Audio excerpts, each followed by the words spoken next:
Okay, चला पहा, लक्ष द्या.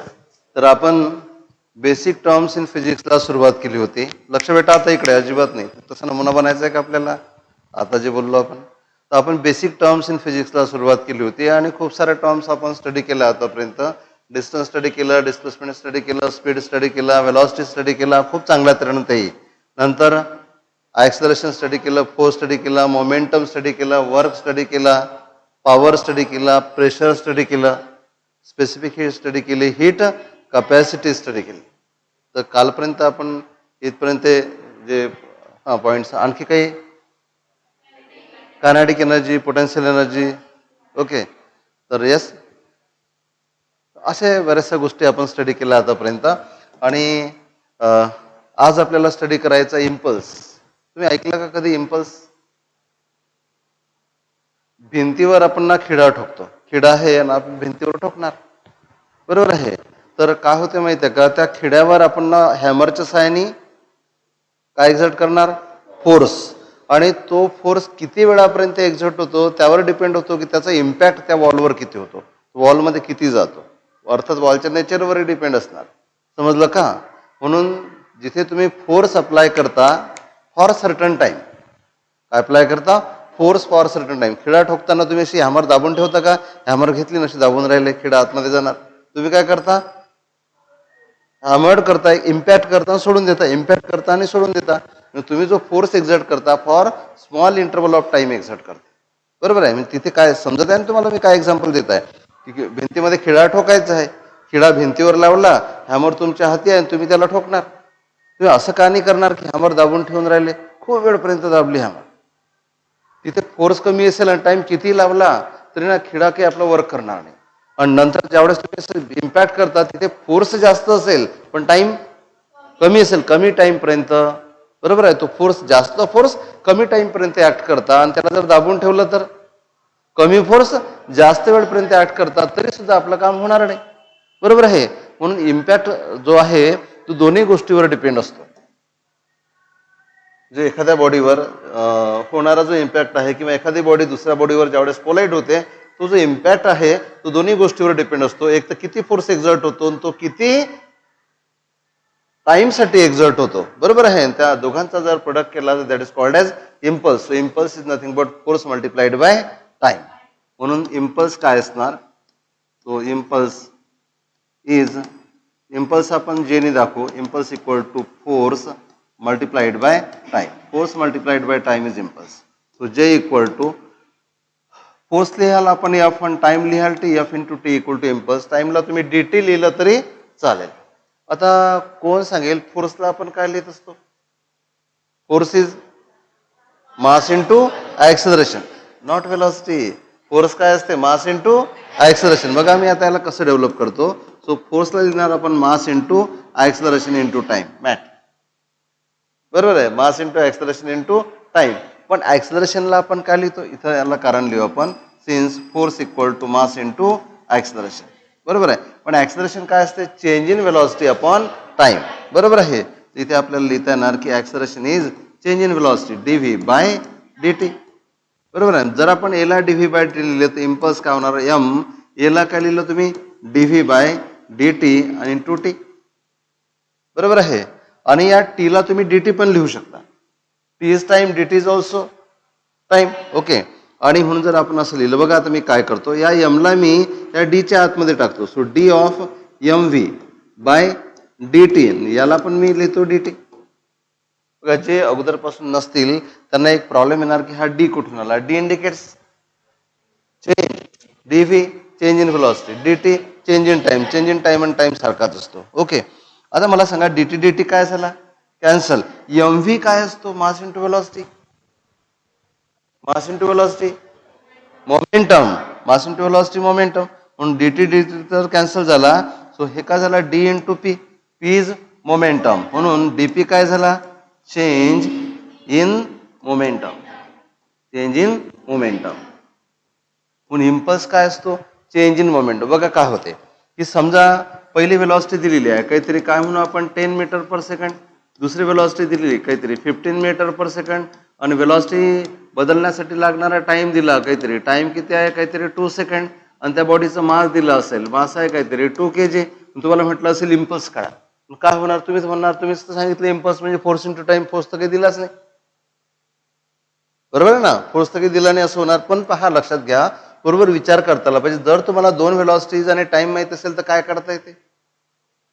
इनिशियल व्हेलॉसिटी, फायनल व्हेलॉसिटी आणि टाइम. आता बघा काय होऊन राहिलं, आता आज जे नवीन असतील ना, आता डिपेंडेंट गोष्टी होऊन राहिल्या. म्हणजे अगोदर किती आपण इंडिपेंडेंट शिकवण्याचा प्रयत्न केला तरी अगोदरचे जे पिरियड्स आहेत त्यावर नंतरचे पिरियड्स आता डिपेंडेंट होत राहतील. पण जेवढं तुम्ही पटकन जॉईन करता तेवढं चांगलं राहते क्लासेससाठी. तर पहिली व्हेलॉसिटी माहिती आहे, नंतरची व्हेलॉसिटी माहिती आहे, टाइम माहिती आहे, तुम्ही काय काढू शकाल? ॲक्सेलरेशन, बरोबर आहे. म्हणजे ॲक्सेलरेशन बरोबर तुम्हाला काय लिहिता येणार? V2 minus V1 upon time. जर तुम्हाला ॲक्सेलरेशन माहिती आहे तर ॲक्सेलरेशनला मासने मल्टिप्लाय केलं तर, ॲक्सेलरेशनला मासने मल्टिप्लाय केलं तर फोर्स मिळेल, बरोबर आहे. तर ॲक्सेलरेशनला मासने मल्टिप्लाय केलं, force equal to mass into acceleration. आता फोर्स माहिती आहे तुम्हाला, काढायचं इम्पल्स, इम्पल्स म्हणजे फोर्स इंटू टाइम, आणि टाइम माहिती आहे. कळलं का? म्हणजे असं करता येऊ शकते. पण समजलं का? म्हणजे असं जर असं प्रॉब्लेम दिलं, पहिली आणि नंतरची व्हेलॉसिटी माहिती असेल, टाइम माहिती असेल तर यू कॅन कॅल्क्युलेट. बोलत चला, काय काढू शकता? ॲक्सेलरेशन. ॲक्सेलरेशन माहिती आहे, मास माहिती आहे, तर काय काढू शकता? फोर्स. आणि फोर्सला जेव्हा तुम्ही टाइमने मल्टिप्लाय करता काय मिळते? इम्पल्स. पण समजा तुम्हाला असं म्हटलं की टाइमच दिलेला नाही आणि इम्पल्स काढा, आता आता तुम्ही म्हणाल सर हे प्रॉब्लेमच नाही सोडवता येत, होईल ना असं. पण जर आपण विचार केला तर टाइम टाइम कॅन्सल होणार आहे, त्यामुळे इम्पल्समध्ये टाइमचा रोल राहणार नाही, फक्त चेंज इन मोमेंटमच राहणार आहे. चेंज इन मोमेंटम कशी करायची? फायनल मोमेंटम मधून इनिशियल मोमेंटम मायनस करायचे. मग बघा, इनिशियल मोमेंटम काय करता येणार? m into V1. m किती आहे? 2 आणि V1 किती आहे? 10. इनिशियल मोमेंटम किती झाली? 20. फायनल मोमेंटम काय करणार? m into V2. m किती आहे? 2. हे किती झाले? 50. हे किती झाली? 30. तुम्हाला काय पाहिजे? इम्पल्स, बरोबर आहे. इम्पल्स म्हणजे काय असतो? Change in momentum. Change in momentum काढताना फायनल मोमेंटम मधून इनिशियल मोमेंटम मायनस करा. फायनल किती आहे? 30. इनिशियल किती आहे? 20. किती राहिले? 10. So impulse is 10. म्हणजे इम्पल्स काढण्यासाठी फोर्स माहित असणं, टाइम माहित असणं गरजेचं नाही. इम्पल्स काढण्यासाठी तुम्हाला जर मोमेंटम माहित असेल तरी इम्पल्स काढू शकता, व्हेलॉसिटी माहित असेल तरी इम्पल्स काढू शकता. What is the unit of impulse? Impulse unit काय असेल? बघा, मी तुम्हाला पहिल्या पिरियड पासून सांगून राहिलो की युनिट पार्ट करायची गरज नाही आहे, बरोबर. युनिट तुम्हाला फॉर्म्युलावरून काढता आले पाहिजेत. सांगा इम्पल्स युनिट काय असेल? पहा ना, इम्पल्सचा फॉर्म्युला काय? तेच तर जमलं पाहिजे. तुम्ही 10th पर्यंत कसे शिकले नाही मला तर आश्चर्य वाटते. म्हणजे एवढे टीचर लोक अकोटमधले, समजा कुठे ट्युशन्स वगैरे असतील, तुम्हाला युनिट काढायची अजून म्हणजे सवय नाही लागली. त्यांनी त्या अप्रोचने शिकवलंच नाही तुम्हाला. त्यांनी पाठ केलं आणि तुम्ही पाठ केलं, बरोबर आहे ना. आता त्यांनाच वाटते अकोटमध्ये क्लासेस चांगले नाहीत म्हणून. ओके, मला सांगा फोर्स युनिट काय असते? न्यूटन. टाइमचं काय असते? तर मग यार इथं जमणार नाही का तुम्हाला? Force into time, Newton into, तुम्ही विचारच नाही केला अगोदर तसा. म्हणून या इम्पल्स युनिट काय असणार? Newton second. Newton into second. कळलं का? म्हणून या इम्पल्सचा जर आपण युनिटचा विचार केला तर याचं SI युनिट जे आहे ते काय असणार? Newton into second. आणि CGS युनिट जर काढायचं असेल तर न्यूटनच्या ऐवजी डाईन आणि सेकंड ॲज इट इज. तेवढं एक लक्षात ठेवा, युनिट तर कधी ना पाठ केलंच नाही पाहिजे. फॉर्म्युला लक्षात असेल तर युनिट काढता येतं. समजलं का? कोणती टर्म स्टडी केली आपण? इम्पल्स. इम्पल्स ऍक्च्युअली इम्पल्सचा इम्पॅक्ट काय बघा, जर एखाद्या बॉडीला इम्पॅक्ट करायचं असेल दुसऱ्या बॉडीवर तर 2 गोष्टीवर डिपेंड असते की ती बॉडी त्यावर काय एक्झर्ट करते? फोर्स. आणि तो फोर्स किती वेळासाठी एक्झर्ट करते, दोन्ही फॅक्टरवर डिपेंड करते की इम्पल्स किती आहे. फोर्सवरही डिपेंड करते आणि फोर्स किती वेळासाठी एक्झर्ट होतो त्यावरही डिपेंड करते, बरोबर आहे. आणि म्हणून इम्पल्स म्हणजे काय असते? Force into time. इम्पल्स म्हणजे काय असणार? F into T. यावर युनिट लिहिता येणार. SI युनिट काय होणार? फोर्स युनिट न्यूटन, टाइमचं युनिट सेकंड. म्हणून इम्पल्स युनिट काय झालं? Newton second. CGS युनिट लिहायचं झाल्यास न्यूटनच्या ऐवजी टाइम आणि सेकंडच आहे CGS मध्ये, हे झालं युनिट. पण फोर्सला आपण काय लिहित असतो? Force equal to mass into acceleration. बघा डेव्हलपमेंट कशी केली आपण. ऍक्सेलरेशनला काय लिहितात? Change in velocity upon time. Change in velocity upon time, हा टाइम तसाच लिहिला. समजत आहे? ओके. आता मी काय केलं, हा जो M आहे तो आतमध्ये ढकलला, बरोबर आहे. व्हीच्या सोबत लिहिला तो D ऑफ MV आणि टीला मी DT लिहिलं, कारण की टी म्हणजे टाइम, DT म्हणजे टाइमच आहे. टाइम काय झाला? कॅन्सल. म्हणजे इथं काय झालं? D of MV. Mass into velocity is momentum. Mass into velocity काय असते? मोमेंटम. मग एम व्ही लाच काय लिहिलं मी? पी. पी म्हणजे मोमेंटम. मग डीपी. डीपी म्हणजे change in momentum. Change in momentum म्हणजे फायनल मोमेंटम मधून इनिशियल मोमेंटम मायनस करायची. एक एक्झाम्पल घेतलं आपण, इथे घेतलं एक्झाम्पल. एक्झाम्पल मध्ये बॉडीचा मास दिलेला आहे किती आहे? 2 kg. पण बॉडी मोशन मध्ये आहे. बॉडीचा सुरुवातीचा स्पीड किती आहे? 10 मीटर पर सेकंड. नंतरचा स्पीड किती आहे? 15 मीटर पर सेकंड. म्हणून जर तुम्हाला स्पीड आणि मास माहिती असेल तर काय करता येते? मोमेंटम. कुठली मोमेंटम? Linear momentum. बरोबर आहे. मोमेंटम काय असते? Mass into velocity. मास किती आहे? 2. वेलॉसिटी किती आहे? 10. ही सुरुवातीची मोमेंटम. बरोबर आहे. 20. त्याचं युनिट लिहिता येते. मासचं युनिट काय असणार? केजी. वेलॉसिटी युनिट काय असणार? Metre per second. मोमेंटमचं युनिट लिहायचं काम पडलं तर काय असणार? Kg metre per second. याचे काय असणार? Kg metre per second. पाठ केलं का? नो. मोमेंटम म्हणजे मास इंटू वेलॉसिटी. मासचं युनिट केजी, वेलॉसिटीचं युनिट मीटर पर सेकंड. मला माहिती आहे काही काहींना वेलॉसिटीचं युनिट माहित नाही. बरोबर आहे. पण ते घेतलं आपण सर्व. तर आपण पहिली मोमेंटम काढली. इन द सेम मॅनर आपण सेकंड मोमेंटम काढली. पण आपल्याला काय पाहिजे होता? इम्पल्स. इम्पल्स काय असते? Change in momentum. चेंज कसा काढतात? फायनल मधून इनिशियल मायनस करतात. So change in momentum is final momentum minus initial momentum. Final momentum 30 आहे, इनिशियल मोमेंटम 20 आहे. 30 - 20 बरोबर काय राहणार? 10 न्यूटन सेकंड. कळलं? समजा तुम्हाला असं म्हटलं की हा जो इम्पल्स आहे हा दुसऱ्या युनिटमध्ये एक्सप्रेस करा, म्हणजे सीजीएस युनिटमध्ये एक्सप्रेस करा. तर तुम्हाला इम्पल्स बघा आता किती मिळाला? इम्पल्स किती मिळाला होता? 10 न्यूटन सेकंड. बरोबर आहे. सो इम्पल्स इक्वल टू 10 न्यूटनला काय लिहिणार? 10⁵ डाईन. आणि सेकंड म्हणजे हा 10 म्हणजे काय होणार? Impulse 1 × 10⁶ dine second.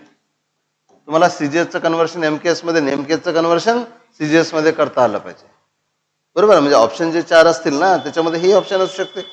कधी कधी असते पहिल्या ऑप्शन मध्ये दिलं असणार तुम्हाला इम्पल्स कॅल्क्युलेट करायचं आहे 10 न्यूटन सेकंड. दुसऱ्या ऑप्शन मध्ये तुम्हाला दिलं असणार इम्पल्स कॅल्क्युलेट करायचं आहे 10⁶ न्यूटन सेकंड. आणि तिसऱ्या ऑप्शन मध्ये दिलं असणार तुम्हाला काहीतरी काय म्हणू आपण 1 × 10⁷ न्यूटन सेकंड. बरोबर आहे. सॉरी, इथे न्यूटन सेकंड नाही, इथे डाईन सेकंड. आणि नंतर तुम्हाला दिलं असेल की बोथ बरोबर आहे A and B are correct. हे डी ऑप्शन असेल तर कुठला ऑप्शन करेक्ट आहे? D option. कारण हे बरोबर आहे आणि हे बरोबर आहे. म्हणून एखादी गोष्ट एकाच युनिटमध्ये नाही तर पहिल्या युनिटमध्ये करता आली पाहिजे, दुसऱ्या युनिटमध्ये करता आली पाहिजे. It may be work, it may be moment, कोणतीही असू द्या. कळलं का? तर हे तुम्हाला जमलं पाहिजे. 10वीपर्यंत तुम्ही थेरी जास्त करता. आता तुम्हाला प्रॉब्लेम्स करावं लागतील. बरोबर आहे. एक आन्सर जे आहे तो डिफरंट वेजनी एक्सप्रेस करता येते आणि त्याची आपल्याला आयडिया असली पाहिजे की आणखी काय असू शकते. तिथं मग पहिला आन्सर मिळाला बरोबर करेक्ट आणि चालले पुढे. ते करेक्ट असणारच नाही. ते आहे करेक्ट पण पुढचं आणखी एक करेक्ट आहे ना आणि त्यामुळे आणखी एक करेक्ट झालं. पहिलं करेक्ट आहे, दुसरं करेक्ट आहे, त्यामुळे हे दोन्ही करेक्ट नाही आहेत. एक्झामच्या दृष्टीने शेवटचं करेक्ट आहे कारण त्याच्यामध्ये बोथ ए अँड बी म्हटलेलं आहे ना. म्हणून आपल्या विचाराची तुम्हाला दिशा बिलकुलच बदलून टाकावं लागेल मल्टिपल चॉईस क्वेश्चनचा अभ्यास करत असताना. समजलं? ओके. तर काय काय पहिलं आपण एकदा रिपीट करू. कुठली टर्म पाहायची होती आपल्याला? इम्पल्स. इम्पल्स कशाने दाखवतात? जेनी. इम्पल्स सिम्बॉल कशाने दाखवतात? जेनी. इम्पल्सला इम्पल्स दिलं तरी चालेल. इम्पल्स असतो काय? Force multiplied by time. Okay. Force multiplied by time F × T. It can also be expressed as change in momentum. Change in momentum काढायचा कसा? फायनल मोमेंटम मधून इनिशियल मोमेंटम मायनस करायचे. हा इम्पल्स आहे. आता काय लिहायचं? Unit. Impulse unit, force unit काय असणार? न्यूटन. आणि टाइमचं युनिट काय असणार? सेकंड. म्हणून इम्पल्स युनिट काय झालं? Newton second. न्यूटनला काय लिहिता येणार? Dine second as it is. मला सांगा आणखी एखादं युनिट आहे का इम्पल्सला? कोण सांगेल बघ? सगळ्या गोष्टी तुमच्या डोळ्यासमोर आहे. इम्पल्सचं आणखी एखादं युनिट सांगता येईल का?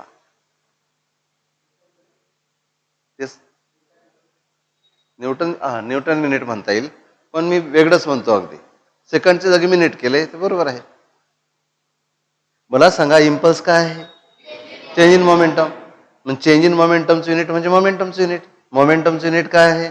KG metre per second. मला सांगा चेंज. तुम्ही 5 किलो साखर आणि 10 किलो साखर, 5 आणि 10 sorry 5 kg and 7 kg. Change किती आहे? 2 kg. 2 kgs ना. मग पहिले शुगरच आहे केजी मध्ये 5 kg, नंतर शुगरच आहे केजी मध्ये 7 kg. तो चेंज इज 2 kg. म्हणून जे पहिल्या क्वांटिटीचं युनिट असणार, जे दुसऱ्या क्वांटिटीचं युनिट असणार, चेनचं युनिट तेच असेल. पहिली momentum 20 kg metre per second, दुसरी momentum 30 kg metre per second. So change in momentum is also 10 काय असणार kg मीटर पर सेकंड. मग हे सुद्धा काय झालं, युनिटच झालं ना. नाही तर मग आणखी ऑप्शन मध्ये टाकता येते. मग असे जे ऑप्शन लिहिले होते त्यामध्ये ऑल ऑफ दिस करेक्ट असंही करता येते. मी काय केलं होतं मगाच्या ऑप्शन मध्ये, एक मी मुद्दाम चुकवलं होतं.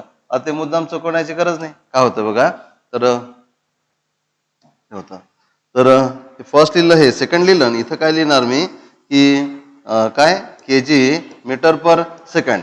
तुम्हाला म्हटलं असेल कोणतं युनिट मोमेंटमचं बरोबर आहे, ऑल ऑफ दिस. कळलं का?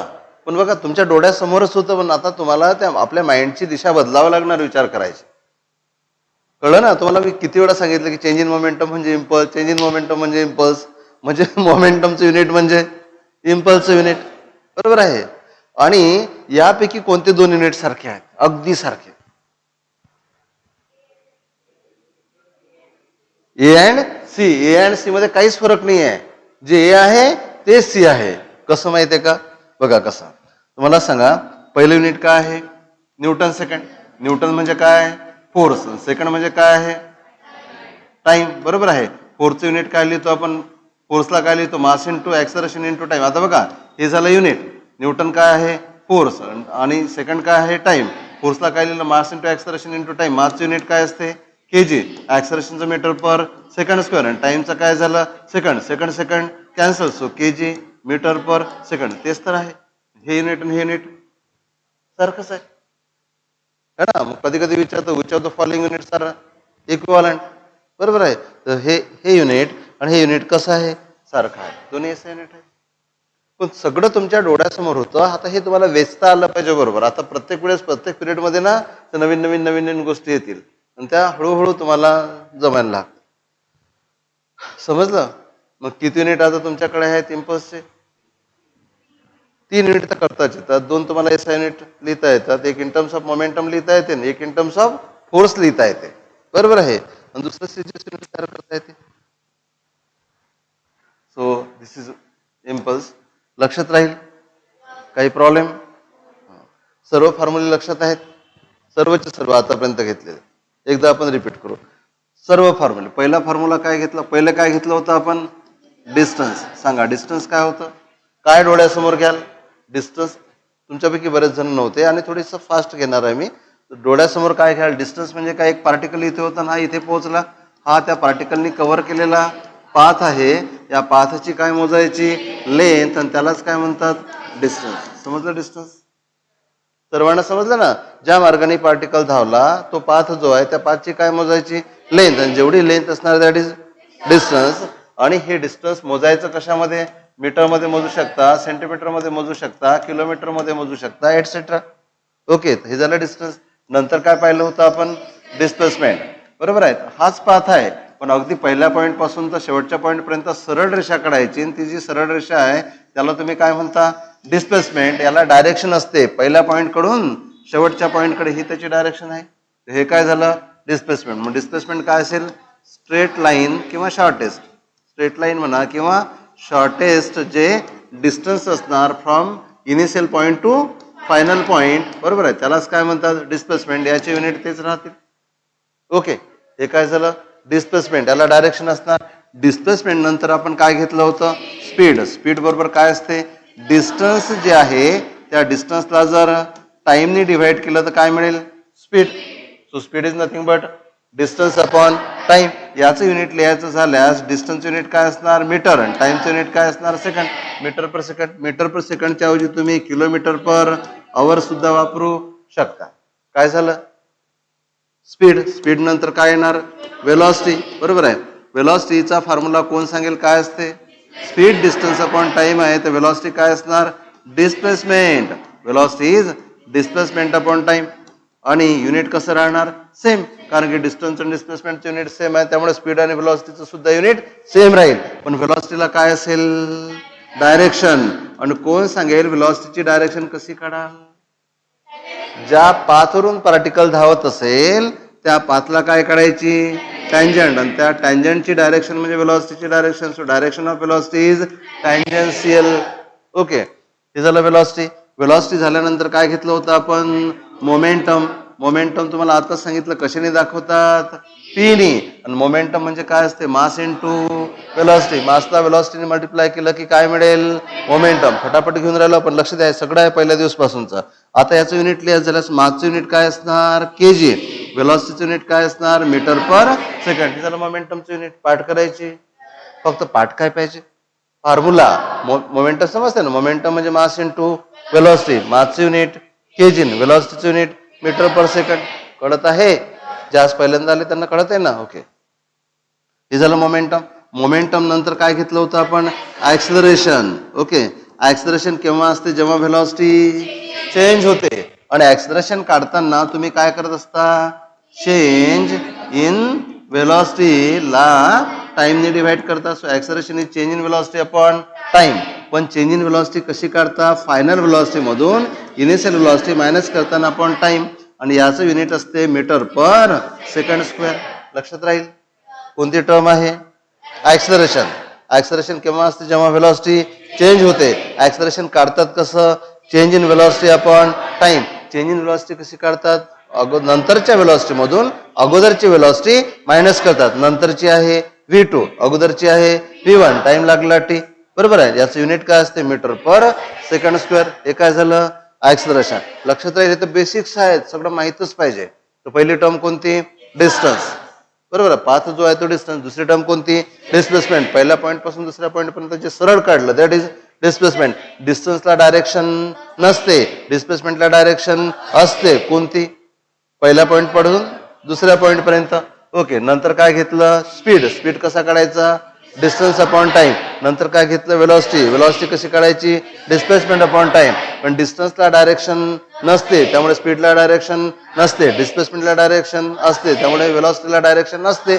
ज्याला डायरेक्शन नसते तो स्केलर, ज्याला डायरेक्शन असते तो वेक्टर. ओके, नंतर काय घेतलं? मोमेंटम. मोमेंटम म्हणजे मास इंटू वेलॉसिटी. एम म्हणजे मास आणि व्ही म्हणजे वेलॉसिटी. मास आणि वेलॉसिटीचा प्रोडक्ट केला तर काय मिळते? मोमेंटम.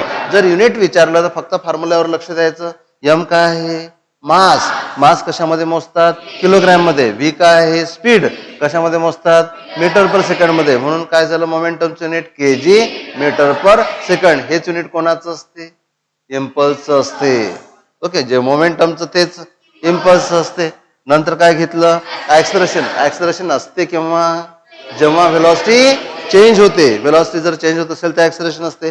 ऍक्सलरेशन काढायचं कसं? वर काय लिहायचं? Change in velocity. खाली काय लिहायचं? टाइम. पण चेंज इन व्हेलॉसिटी कसं काढायचं? फायनल व्हेलॉसिटी मधून इनिशियल व्हेलॉसिटी मायनस करायची आणि टाइमने डिवाइड करायचं. तुम्हाला काय मिळणार? ऍक्सलरेशन. ऍक्सलरेशनचं युनिट काय असते? Metre per second square. कसं आलं? व्हेलॉसिटीचं काय आहे? Metre per second. खाली पुन्हा सेकंड.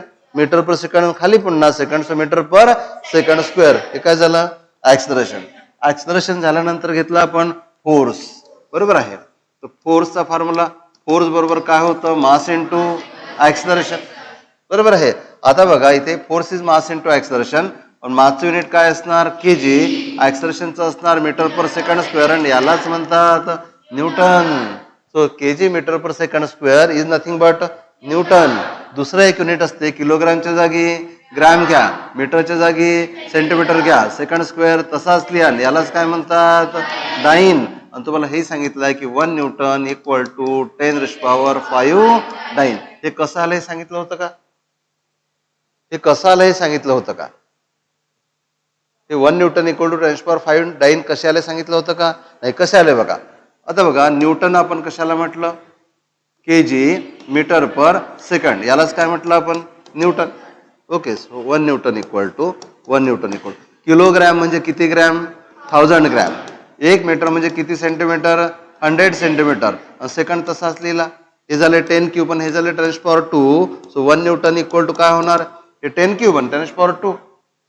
किती होतील? 10⁵. इथं करायला ग्रॅम सेंटीमीटर पर सेकंड. यालाच काय म्हणता तुम्ही? Dyne. So 1 newton equal to 10⁵ dyne. काहींना समजलं असेल समजून घ्या. कुठली क्वांटिटी आहे? फोर्स. फोर्सचा बेसिक फॉर्म्युला काय आहे? Mass into acceleration. Basic formula आहे मास इंटू ऍक्सलरेशन. मासचं युनिट काय आहे केजी, ऍक्सलरेशनचं युनिट काय मीटर पर सेकंड स्क्वेअर, पण केजी मीटर पर सेकंड स्क्वेअरलाच काय म्हणतात न्यूटन. दुसरं युनिट घ्या किलोग्रामच्या जागी काय घ्या ग्रॅम, मीटरच्या जागी काय घ्या सेंटीमीटर, सेकंड स्क्वेअर तसंच त्यालाच काय म्हणतात डाईन. एक रिलेशन आहे 1 न्यूटन इक्वल टू 10⁵ डाईन. तुम्हाला म्हटलं ते आलं कसं, मग 1 न्यूटन म्हणजे काय केजी मीटर पर सेकंडलाच न्यूटन म्हटलं ना. सो 1 न्यूटन इज, जो केजी मीटर पर सेकंड होता त्यालाच तुम्ही काय म्हटलं न्यूटन. सो न्यूटन, लक्ष इकडे, newton is nothing but kg metre per second. किलोग्रॅमचे काय केले ग्रॅम, 1 किलोग्रॅम म्हणजे 1000 ग्रॅम. मीटरचे काय केले सेंटीमीटर, 1 मीटर म्हणजे 100 सेंटीमीटर. सेकंड तसंच लिहिला. याला तुम्ही 1000 ला काय लिहू शकता 10⁻³ आणि या 100 ला काय लिहू शकता 10⁻². याला काय लिहू शकता 10⁻³ + 2, 3 + 2 काय होणार 10⁻⁵. म्हणून मी डायरेक्ट लिहिलं 10⁻⁵. इथे काय राहिलं ग्रॅम सेंटीमीटर पर सेकंड, पण त्यालाच तुम्ही काय म्हटलं होतं dyne. So 1 newton equal to 10⁵. आणखी कसं एक्सप्रेस केलं होतं फोर्सला कोणी सांगेल. आणखी फोर्स काय होता rate of change of momentum. आठवत तुम्हाला मी सांगितलं तुम्हाला फोर्स काय असतो rate of change of momentum. Rate of change of momentum म्हणजेच एका सेकंदात बदलणारी मोमेंटम म्हणजेच काय लिहायचं change in momentum. Change in momentum divided by time. Okay, change in momentum. आणि मोमेंटम कशी काढायची change in momentum final momentum minus initial momentum upon time. हाही एक फोर्सच आहे. तुम्हाला चेंज इन मोमेंटम आणि टाइम माहित असेल तर change in momentum upon time is nothing but force. म्हणाल कसं नाही का येईल ना कसं बघा कसं. पी बरोबर काय असते एम व्ही, पी बरोबर एम व्ही असते ना. मग P2 ला काय लिहाल एम इंटू V2, P1 ला काय लिहाल M into P1 upon time. काय कॉमन काढता येणार एम कॉमन काढलं इथे काय राहणार V2 minus V1 upon time. मला सांगा V2 minus V1 change in velocity upon time acceleration. याला ए लिहा. सो F इक्वल टू काय झालं ma. पहिलं हे सेमच आहे कळलं का. असं लिहिलं तरी तो फोर्सच आहे, हे लिहिलं तरी तो फोर्सच आहे. फक्त आपलेच डायमेन्शन क्लिअर पाहिजे की फोर्स वेगवेगळ्या त्यांना लिहिता येऊ शकते. फोर्सच्या असं पण लिहिता येते. फोर्सची बेसिक डेफिनेशन ऍक्च्युअली हेच आहे. फोर्स विचारलं तर काय change in momentum upon time म्हणजेच काय rate of change of momentum. Rate of change of momentum म्हणजे change in momentum upon time. Change in momentum कशी काढायची कोणताही चेंज कसा काढायचा. तुम्ही ना तोंडाला लॉक लावून नका बसू आणि बुद्धीलाही लॉक नका लावू. कोणताही चेंज कसा काढायचा फायनल सेल मायनस करायचं. माझं वेट होतं पहिल्यांदा 65 ना आता आहे 75. मग चेंज कसं झालं आता किती आहे 75. पहिलं किती होतं 65. व्हॉट इज द चेंज 75 मध्ये 65 बरोबर आहे. समजलं का. मग चेंज कसा काढतात फायनल मधून इनिशियल. ओके, समजा असं करा की माझं सध्याचं वेट आहे 75, अगोदर होतं 85. मग चेंज कसं आहे आता 75 आहे ना अगोदर होतं 85. Final minus initial 75 minus 85 minus 10 weight काय झालं डिक्रीज झालं तर मायनस येणार. म्हणून चेंज काढताना हे नाही करायचं मोठ्यामधून लहान मायनस. नाही तर मग आपल्याला मोठ्यामधून लहान मायनस म्हणजे चेंज म्हणजे नेहमी फायनल मायनस इनिशियल. ते निगेटिव्ह आलं तर येऊ द्या पण फायनल मायनस इनिशियलच करा. ओके, जास्त मधून कमी मायनस करू नका. बहुतेक वेळेस असते ते जास्त मधून कमी मायनस पण फायनल मधून इनिशियल मायनस. कोणताही change final minus initial. 2 minute sir. So change in momentum is final momentum minus initial momentum. So M into V2 minus हे तर समजते ना मोमेंटम काय असते एम व्ही. खाली डोकं घालून नका बसू. Momentum M V. So P2 ला काय लिहिणार ऑली P2 इज अरे P म्हणजे M V. So P2 is M V2, P1 is M V1 upon time. Common काय काढाल M V2 minus V1 upon time. V2 minus V1 change in velocity upon time. Change in velocity upon time acceleration. So force equal to mass into acceleration. तेच ते आहे बरोबर आहे. त्याच्यानंतर काय पाहिलं आपण आता मी फक्त ओरली घेतो. त्यानंतर पाहिलं आपण वर्क म्हणजे फोर्स इंटू डिस्प्लेसमेंट. त्याच्यानंतर आपण पाहिलं पॉवर म्हणजे वर्क अपॉन टाइम. त्याच्यानंतर आपण पाहिलं प्रेशर म्हणजे फोर्स अपॉन एरिया बरोबर आहे. त्याच्यानंतर स्पेसिफिक हीट आणि हीट कॅपॅसिटी आपण पाहिली बरोबर आहे. आता ना सर पिरियड घेतील लगेच आणि नंतर गॅप राहील 5 मिनिटाची, नंतर केमिस्ट्रीचा पिरियड. ठीक आहे. जे बेसिक्स आहेत ते क्लिअर करा. जे आज पहिल्यांदा आले असतील हे सर्व व्हिडिओज ग्रुपवर अवेलेबल आहेत, आपल्या ॲपवर पण अवेलेबल आहेत. मग ॲपमधून जर डाउनलोड होत नसतील तर आपलं चॅनल आहे फिजिक्स बाय गजानन दांदडे किंवा फिजिक्स बाय DCC असेल तर तिथून तुम्हाला पाहता येतील. आणि ॲपमध्ये जर काही ॲपमध्ये काहींना प्रॉब्लेम चालला बहुतेक तर तोही सॉल्व्ह होऊन जाईल. ॲपमध्ये पण तुम्हाला पाहायला मिळेल. ठीक आहे. आणि तुमच्यापैकी कोणी जर व्हॉट्सअप ग्रुपमध्ये नसतील तर ग्रुपमध्ये कोणातरी जोडून लिंक घ्यायची आणि ग्रुपमध्ये ॲड होऊन जायचं किंवा मॅडमला सांगायचं जाताना. ठीक आहे. आणि तुमच्या मित्रांना सांगा उद्या आणखी थोड्या जास्त संख्येने या. मजा नाही येऊन राहिली का तुम्हाला? हे सहज बेसिक्स आहेत यार. हे क्लिअर असल्याशिवाय शिकण्यात मजाच नाही आहे. हे सगळ्या गोष्टी क्लिअर पाहिजेत. असंही करता आलं पाहिजे, तसंही कर. एकच गोष्ट डिफरंट वेजनी आपल्याला माहिती असली पाहिजे. ठीक आहे. ओके, चला, थँक्यू.